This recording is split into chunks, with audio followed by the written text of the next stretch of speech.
my dear students. Hope all of you are fine. So, today we are going to learn about Akbar's religious policy, the religious policy of Akbar. So, Akbar was not only a powerful king, but together with that, he was a very enlightened person. He believed in the basic unity of all the religions. He was having high respect for each and every religion. Although he himself was a follower of Muslim religion, but he was so much interested to know about the other religions also. And he was having high respect about all the religions. Even although Akbar married so many Rajput princesses, Hindu princesses he married. And after marriage, he never forced them to follow the Muslim religion. Even those princesses whom Akbar married, Hindu princesses, he allowed them to follow their own religion, own Hindu religion, whatever the religion they want to follow, he allowed them to follow. He never forced them that after marriage you have to follow the Muslim religion. No, never. He allowed the princesses to follow, it means his wives, to follow the religion of their choice. So, that means Akbar was having a liberal view about religion. In 1575, Akbar built one building, and the name of the building was Ibadat Khana. Ibadat Khana was built in 1575 in the city Fatehpur Sikri. You already studied about Fatehpur Sikri, the new capital city that was built by Akbar. There only he built Ibadat Khana in 1575. And Ibadat Khana was the place where Akbar called or invited the different religious scholars, the religious scholars of different religions. Hindu religion, Jain religion, Christian, Muslim religion, different scholars of the different religion. He invited them to Ibadat Khana. And there he himself also sat with them and discussed about the religious issue and listen about the different religious views of the different religious scholars. And after discussing many days, after listening to about the other religions also, Muslim religion, Hindu religion, Christian religion, Jain religion, after listening to all the religious views, Akbar felt that all the religions are actually pointing towards one God.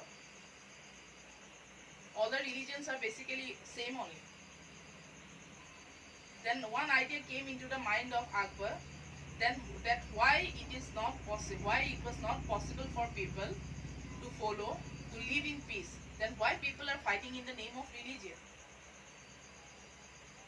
Because Akbar felt, after discussion about the religious issue with the religious scholars, Akbar himself felt that all the religions are actually one. They are basically one only. They are basically same. All of them are actually pointing towards the same God. Then Akbar felt that why the people were fighting in the name of religion. So after thinking, he at last find out one new religious path, and he named it as Din-e-Ilahi. In 1582, in AD 1582, he find out a new religious path, Din-e-Ilahi. Under this religious path, it is a mixture. Actually, it is not a religion. It is not a new religion. It was a mixture of all the religions. And Akbar introduced this religious path. He suggests this religious path. He suggested. In this religion, it is a mixture of Hindu religion, Christian religion, Muslim religion, Jain religion, all the religions are mixed. And all the ideas were mixed by Akbar, and he find out the new religious path, Din-e-Ilahi. And under Din-e-Ilahi, he became a spiritual guide of the people.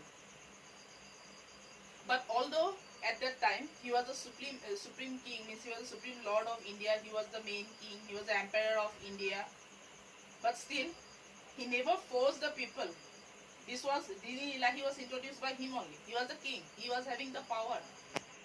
But he himself never forced the people to follow Dini Ilahi. He never forced. Those who are willing, they can join Dini Ilahi. They can follow join Dini Ilahi. And if anyone don't want to follow, Akbar was not having any problem. He never forced the people. Even his own ministers in his court, Raja Man Singh, he was one of the important ministers in Akbar's court. He refused to accept this religion, Dini Ilahi. He refused. But on the other hand, some other ministers like Raja Birbal accept this path, Dini Ilahi. But still, Akbar never forced the people or the ministers or other peoples also to follow Dini Ilahi. Those who want, they can follow. And under Dini Ilahi, Akbar became a spiritual guide I already told. He instructed the people, he told the people that people should stop the killing of animals. He don't like the killing of animals and all. The cruelty that was done on the animals. So Akbar suggested the people that people should stop eating meat for a few months in a year. At least that 1 month, that month in which that means that your birthday month. Suppose one person is born on the month of March, so he should not eat meat for the whole March month. At least 1 month of your birth. In the month in which you born, at least that month you should not eat meat.